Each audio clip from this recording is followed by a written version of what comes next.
어, 그리고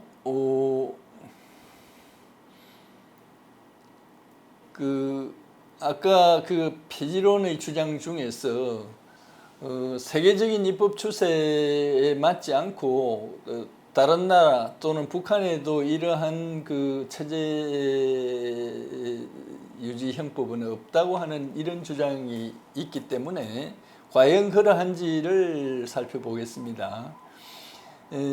안보 형사법의 세계적 동향을 일반적으로 먼저 말씀을 드리면, 이 근대 국가는 그 전에 절대 군주 정권을 전복하고 수립했기 때문에 대체로 그 정치적 반대의 자유를 보장하는 이런 경향이 있습니다. 그렇지만 2차 대전에 이르러서 공산주의 등의 이러한 그 체제 파괴 활동이 굉장히 그 치열하게 됨에 따라서 미국, 독일, 일본 등에서 공산당을 규제하는 입법과 집행이 있었습니다. 그리고 최근에는 그 점점 더 큰 문제로 되고 있는 잔혹한 테러 범죄라든지 또는 과학기술의 비약적 발전으로 인한 파괴 능력의 증가로 인해서 이 국가의 존립과 안전에 관해서는 포괄적이고 엄격한 처벌을 지향하는 새로운 경향이 이것이 정대되고 있습니다. 대표적으로 미국은 독립선언문에 혁명권을 명기를 하고 있지만은 9.11 테러 직후에 헌법상의 기본권을 일부 제약하는 소위 그 애국자법이라고 하는 것을 제정하면서 그 과정의 논란에서 그 저명한 법학자의 한 사람인 포스너라는 사람은 헌법이 국가적 위기에서 자살 합의로 기능해서는 안 된다고 주장한 일도 있습니다.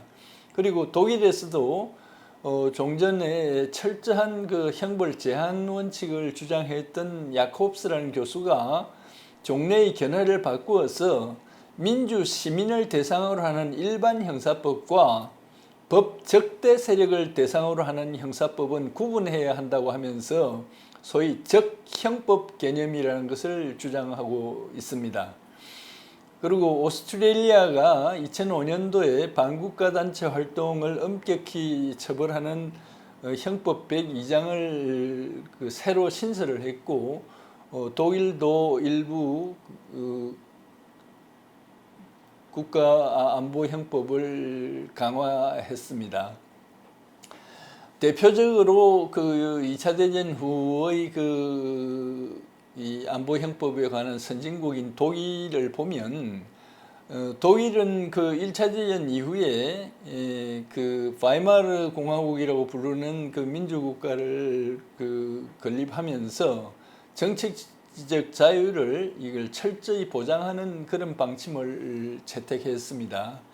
그 결과 한편으로서는 그 공산당들의 내전에서도 큰 그 어려움이 있었지만, 무엇보다도 그 나치에 의해서 결국은 정권을 찬탈당해 가지고 전 세계 그 인류가 결국 그 전란으로 휩싸이는 이러한 처참한 경험을 하게 되었습니다. 그 후에 그 2차 대전 이후의 그 독일 헌법을 다시 재정비하면서 양의 탈을 쓴 늑대에게 민주 체제를 파괴당하는 일이 없도록 한다라는 입장에서 민주주의 파괴 세력에 대해서는 관용하지 않고 방어하기로 원칙을 변경을 했습니다.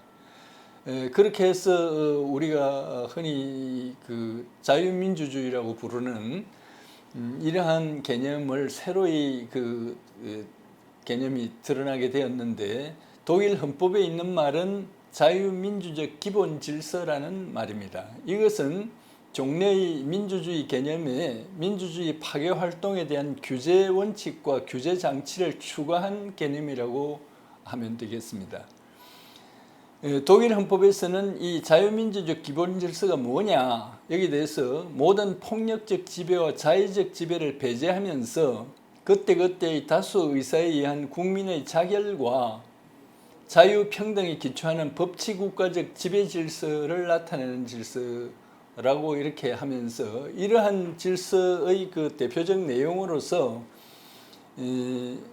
인권, 특히 인격권, 생명권, 인격의 자유로운 발현권, 이것을 존중하는 것, 그 다음에 국민주권, 권력분립, 정부의 책임성, 그리고 행정의 법률 적합성, 사법의 독립성, 복수 정당제 원리 등을 그 자유민주적 기본질서의 핵심 요소로 정하고, 이러한 자유민주적 기본질서를 침해할 위험이 있는 행위에 대해서는 헌법상 다음에 설명할 6가지와 같은 효력을 규정하고, 그 침해 행위에 대해서는 형법에서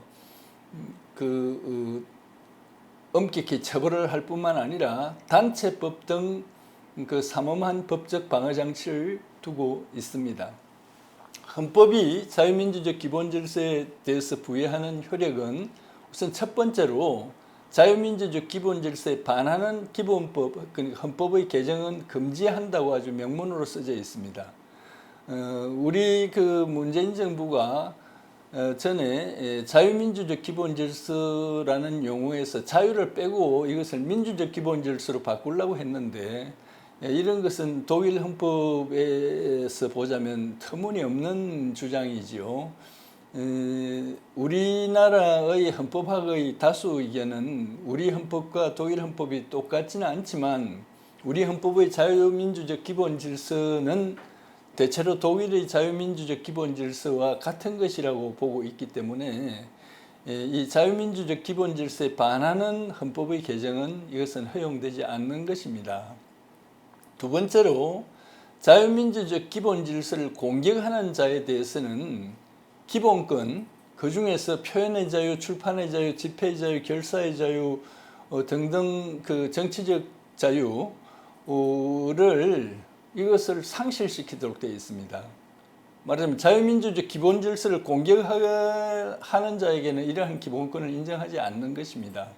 흔히 우리가 자유의 적에게는 자유가 없다 이런 식으로 간단히 표현하는데, 독일 헌법은 기본권을 상실한다 이렇게 하고 있습니다. 그럼 세 번째로 같은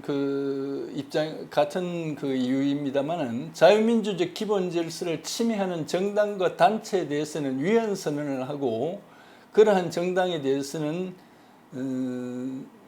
법적 보호를 하지 않습니다. 우리는 과거에 그 통진당의 그 해산을 명하면서 무슨 그 국회의원 자격이 유지되느냐 안 되느냐, 그 정당의 무슨 재산이나 그 정보가 보호되느냐 안 되느냐 이런 논란이 있었는데, 독일 헌법상으로서는 터무니없는 논란입니다. 그러한 단체는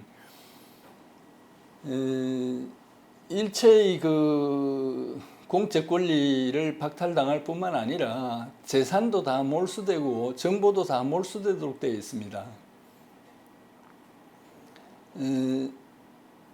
그 다음에 자유민주적 기본질서 방어를 위한 기본권 제한이라고 해서, 이것은 이 자유민주적 기본질서를 침해한 사람이 아닌 국민에 대해서도 자유민주적 기본질서의 절박한 위험의 방지를 위해서 필요하면 자유를 일부 제한할 수 있도록 되어 있습니다. 그리고 다섯 번째로는 이 자유민주적 기본질서의 방어를 위한 무력의 사용이 공식적으로 헌법에 규정이 되어 있습니다. 그리고 마지막으로는 이러한 모든 방법으로도 자유민주적 기본질서가 충분히 보호되지 않을 때는, 그 독일 헌법의 표현에 의하면 다른 구제 수단이 불가능할 때는 모든 독일인은 어느 누구라도 다 저항할 권리를 가진다 이렇게 되어 있습니다. 헌법에 그렇게 써놨습니다. 그리고 이러한 그 자유민주적 기본질서를 침해하는 행위에 대해서는 독일 헌법이 여러 가지로 처벌을 하고 있는데, 예를 들면 위헌 정당으로 선언된 경우에는 그 정당의 목적을 당을 바꾸거나 숨어서 하거나 다른 방법으로 그것을 추구하는 행위를 하는 것 전부를 위헌정당 유지죄라고 해서 처벌을 하도록 되어 있고, 또 그러한 목적으로서 그 단체를 조직하는 것은 그 단체 이름을 바꾸거나 무슨 정강을 여러 가지로 꾸미거나 어떤 방법으로 하든지 그런 일을 할 때는 다 처벌하도록 되어 있습니다. 그리고 그러한 조직의 그 선전물 같은 것은 제조, 보관, 반임, 반출 뭘 하든지 다 처벌하도록 되어 있는데, 우리 이 국가보안법은 그것이 이 국가안보나 자유민주적 기본질서를 위태롭게 하는 경우에 한해서만 처벌하도록 되어 있는 점과 비교를 하자면 독일 형법은 매우 엄격히 그 규제를 하고 있는 겁니다. 그 외에 독일 단체법은 그러한 그 헌법에 위배되는 단체에 대해서는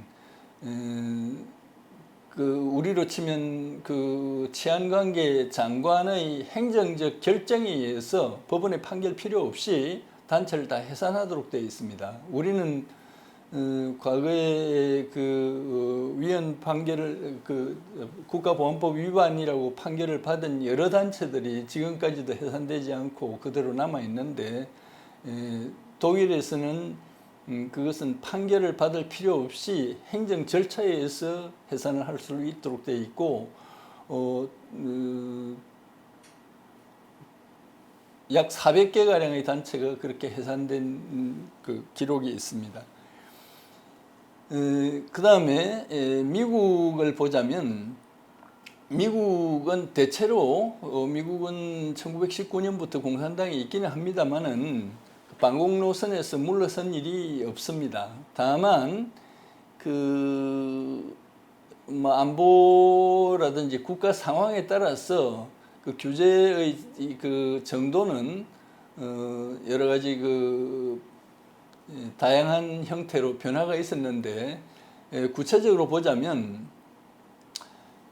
독일과 소련이 1939년 8월 23일에 불가침 조약을 체결하고 한 달도 안 돼서 9월 29일에 폴란드를 침공해서 그걸 분할 점령해 버렸습니다. 그러자 미국에서는 소련 공산당에 대한 경각심이 고조가 되어서 1940년에 루즈벨트 대통령이 외국인 등록법 또는 스미스법이라고 약칭되는 연방법을 제정을 해서 이 공산당 활동을 처벌하는 이런 조항 입법을 하고, 그것에 의해서 상당한 입건을 했습니다. 하다가 41년 6월 22일에 갑자기 독일이 선전포고도 없이 소련을 공격을 했고, 그 이후에 소련이 마치 미국의 연합군처럼 그렇게 되었습니다. 그러자 2차 대전 동안에 공산주의자 규제를 하지 않고 그 당시까지는 공산주의자의 그 본령이 소련이었기 때문에 그 공산주의자 규제를 흐지부지하게 내버려 두었습니다. 그러다가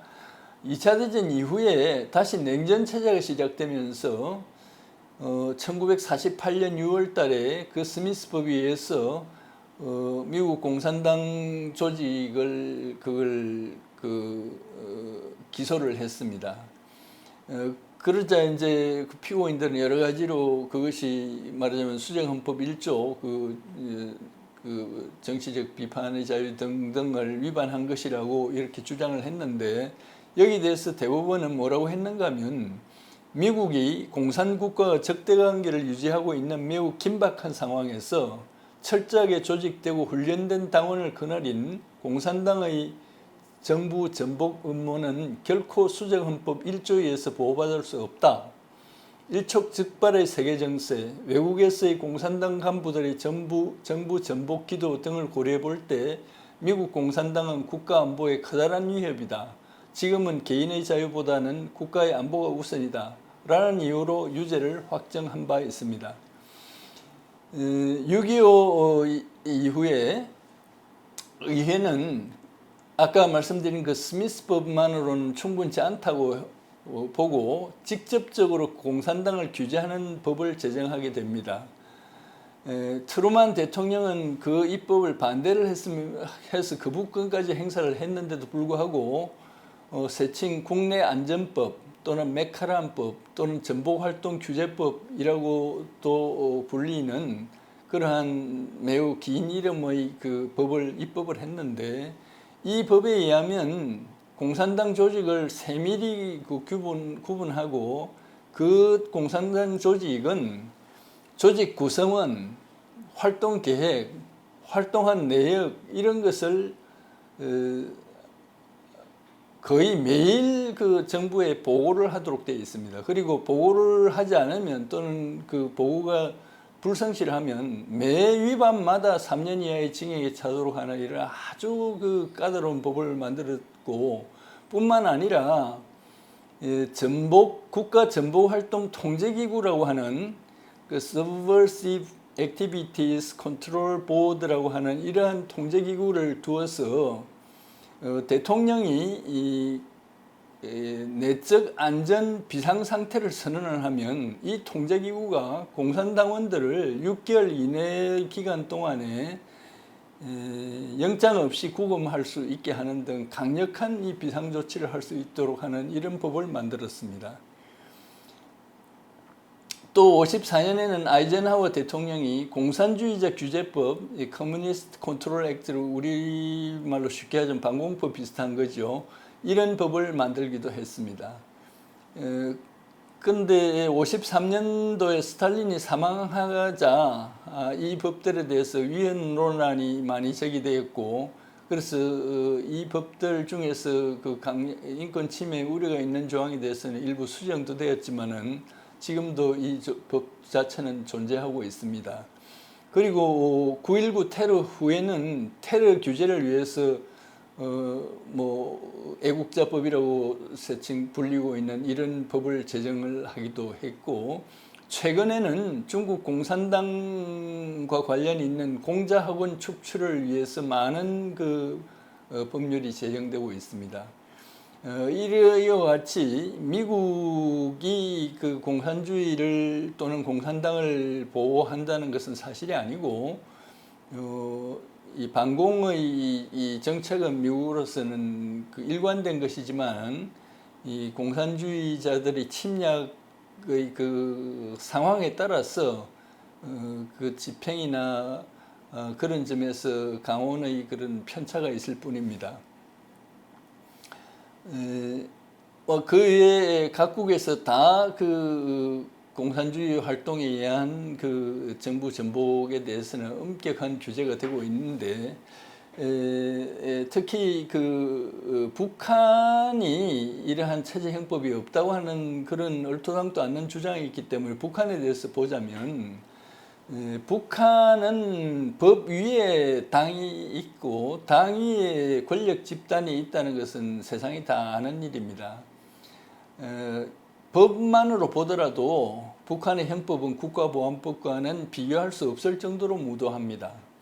김대중 대통령도 99년 8월에 북한은 더 심한 형벌 규정이 있다고 하면서 국가보안법 폐지를 반대한 바 있습니다. 북한 형법을 보자면 제1조 형법의 사명에는 이 사회주의 제도 보위가 형법의 사명이라고 아주 명시되어 있습니다. 그리고 제2조 이 범죄자의 처리 원칙에도 노동계급적 원칙을 확고히 견지한다 이런 표현이 있고, 제10조 범죄의 개념에도 사회주의 제도를 그러니까 사회주의 제도 법 질서를 고의 또는 과실로 침해한 형벌을 줄 정도의 위험한 행위가 범죄다.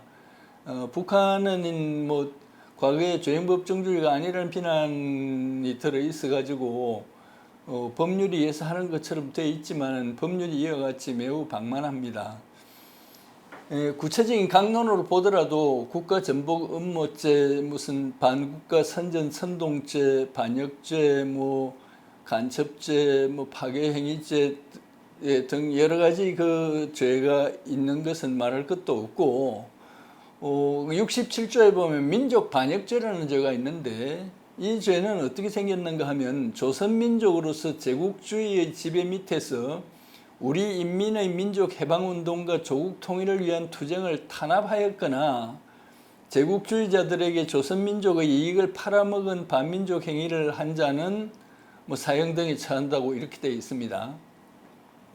이 조문을 잘 읽어보면 말하자면 대한민국에서 간첩을 수사한 사람을 사형에 처할 수 있다 이렇게 써놓은 것입니다. 이런 실정인데도 불구하고 북한이 체제수호 형법이 없다는 것은 만약에 모르고 그런 주장을 한다면 그건 참 무식하다고 봐야 될 것이고, 알면서 이런 주장을 한다면 그 사람이 정상적인 사람이라고 하기 어렵겠죠. 그 외에 국가보안법에 관련된 개별적 문제들을 몇 가지 말씀을 드리겠습니다. 첫 번째로 혹자는 국민 다수의 의견을 모아서 공산주의로 개헌할 수 있다고 주장을 하는데요. 그것은 그 헌법의 파괴이기 때문에 헌법 개정으로서는 할 수 없다는 것이 헌법학계의 통설입니다. 아까 말씀드린 대로 독일 헌법에는 그러한 개정이 불가능하다는 걸 명문으로 써놓고 있지만, 그러한 조항이 명문으로 써져 있지 않는 우리 헌법도 공산주의로는 개정을 할 수는 없습니다. 대한민국을 파괴하고 공산주의 국가를 새로 건설하는 것은 다른 문제이고, 헌법의 개정을 통해서 할 수는 없는 일입니다. 그와 같은 개정을 하기 위해서 걸림돌이 되는 국가보안법을 폐지하자는 주장은 역시 반역적인 행위로서 이것은 엄단되어야 하는 것이고 허용될 수가 없는 주장입니다. 두 번째로 북한이 국가로 승인되었기 때문에 반국가단체라고 할 수 없다고 하는 주장이 있습니다. 그러나 유엔 가입과 그러한 주장의 논것 속에는 남북이 유엔에 동시 가입했기 때문에 국제법상 북한도 국가로 인정되어야 된다든지, 또는 북한과는 상호 협력해야 된다든지 이런 이유로 들고 있는데, 유엔 가입과 국가 승인은 이것은 엄격히 별개의 문제입니다. 2011년 10월 31일에 팔레스타인이 유네스코 회원국이 된 일이 있습니다. 또 스위스는 국제적으로 공인된 국가이지만 2002년에야 유엔에 가입했습니다. 중화민국은 1971년도에 안보리 상임이사국지를 박탈당하게 되자 유엔에서 스스로 탈퇴했습니다. 이와 같이 유엔에서 가입하는 것과 탈퇴하는 것이 이 국가로서의 승인과 직결되는 것은 아닌 것입니다.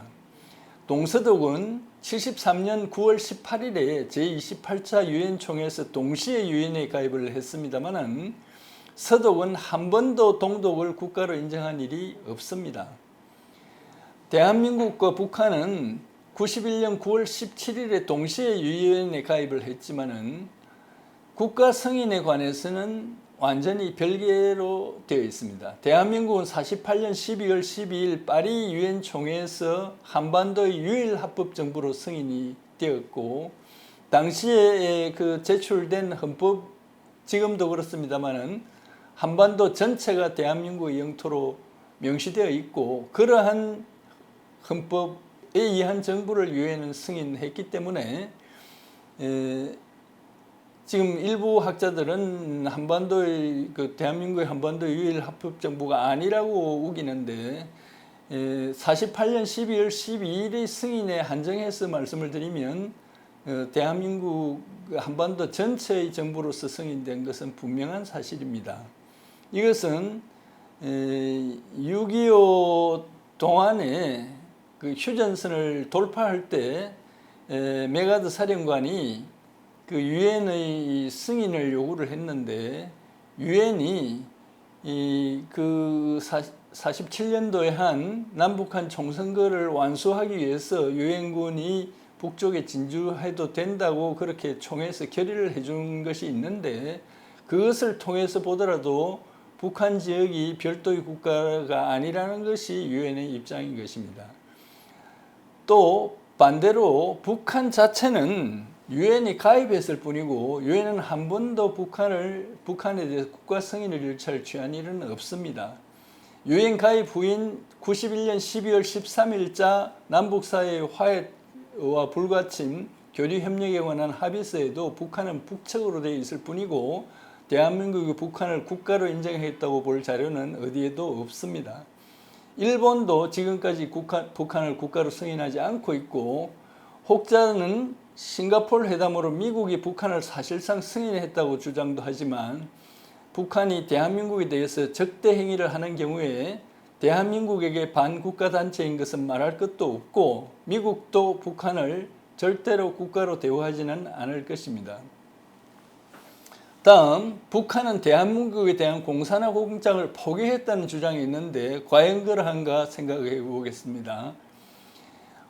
그 논거로 드는 것은 지난 1월 8차 북한 노동당 대회에서 당 강령 중에 종래의 전국적 범위에서 민족 해방 민주주의 혁명의 과업을 수행한다는 그 부분을 그것을 전국적 범위에서 사회의 자주적이며 민주적인 발전을 실현한다라고 이렇게 고쳤는데 이것이 이 공산화 공작을 포기한 근거라고들 들고 있습니다.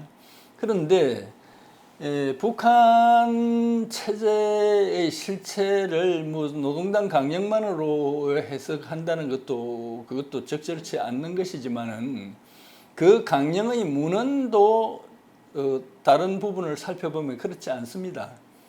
이 그 강령에 아까 든 그 민주주의는 우리가 생각하는 민주주의가 아니고 이것은 명확하게 인민민주주의입니다. 그러니까 전국적 범위에서 인민민주주의를 실현한다는데 그것이 이 공산화 공작을 포기했다고 할 수는 없는 일이죠. 그것뿐만 아니라 그 강령의 다른 부분에는 어떻게 되어 있는가 하면 온 사회의 남북한 전체를 말하는 거죠. 온 사회의 김일성, 김정일주의화를 당의 최고 강령으로 한다. 또 자본주의 사상 등 그 반동적 그 사상 조류들을 반대 배척한다. 막스 레닌주의의 혁명적 원칙을 견제한다. 남조선에서 미제의 침략 무력을 철거시키고 남조선에 대한 미국의 정치 군사적 지배를 종국적으로 청산한다. 등등 이런 표현들이 들어있는데 여기 그 침략 무력을 철거한다는 이러한 그 어법은 우리 대한민국에서는 사용하지 않는 말입니다. 그런데 인터넷에서는 미군 철거라는 말이 지금 횡행하고 있는데 이것이 우발적인 것인지도 의문스럽습니다. 어쨌든 이와 같이 볼 때 이 강령 자체에도 적합 통일 노선은 노골적으로 명기되어 있습니다. 그리고 핵무력에 집착하는 군사정책이라든지 변전 공산주의 주체사상 교육이라든지 대남 공작 등 황장엽 씨가 이미 이 남쪽에 5만 명 이상의 북한 간첩이 있다고 공언을 했는데 이런 정황을 종합해 볼 때 북한이 대한민국의 자유민주주의 체제로 변경할 계획이 없다는 것은 이것은 말할 것도 없고 대한민국의 자유민주 체제를 존중할 의사도 없다고 보는 것이 이것이 합리적인 해석입니다. 그러면 북한의 공산화 공작을 막는데 국가보안법은 필요하지 않는 것인가? 이 점에 대해서 말씀드리겠습니다. 이승만 박정희 정부에서 북한의 공산주의 혁명 공작을 저지하는 데 국가보안법은 매우 중요한 역할을 했습니다. 국가보안법이 폐지되는 경우에 아까 말씀드린 대로 국가보안법은 형법이 제정되기 전에 제정이 되었고 형법은 국가보안법이 존재한다는 전제하에서 제정이 되었기 때문에 이 국가보안법의 영역이 형법에는 보장이 되어 있지 않습니다. 예를 들면 형법에는 간첩자가 적국을 위하여 간첩한 자 이래 되어 있는데 아까 설명드린 바와 같이 북한이 국가가 아닌 경우에 이것이 적국 개념도 안 될 수도 있습니다. 이와 같은 여러 가지 문제로 인해서 국가보안법이 폐지되면 이 공산주의 혁명 공작의 많은 부분에 대해서 법적 공백이 발생할 수가 있다는 점은 논란의 여지가 없습니다. 형법이나 다른 법률을 개정을 해서 처벌하면 된다는 주장은 그것은 국가보안법으로 그냥 처벌하면 될 일을 그렇게 복잡하게 할 일이 없지요. 그것은 국가보안법을 결국 뒤흔들려는 장난에 불과한 것이고 그것은 온당한 주장이 아닙니다. 폐지론의 본질은 국가의 존립 안전이나 자유민주적 기본 질서를 위태롭게 한다는 점을 알면서 북한 등 반국가 단체가 하는 활동 대부분을 그대로 허용하자는 그런 내용이기 때문에 결국 대한민국 파괴 활동을 공공연히 하겠다는 것에 불과한 것입니다.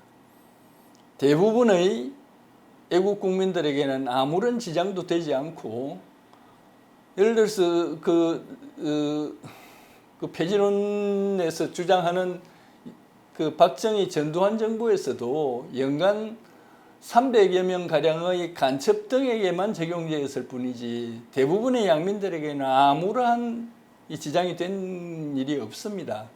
이와 같이 매우 소수인 반역자들에게만 문제로 되는 법률을 우리가 왜 폐지해야 된다는 것입니까? 이것은 공사나 공작을 드러내놓고 할 수 있도록 법적 방어장치를 해체하자는 주장에 불과한 것이기 때문에 이것은 결코 받아들여서는 안 되는 일입니다. 이상으로서 설명을 마치겠습니다. 감사합니다.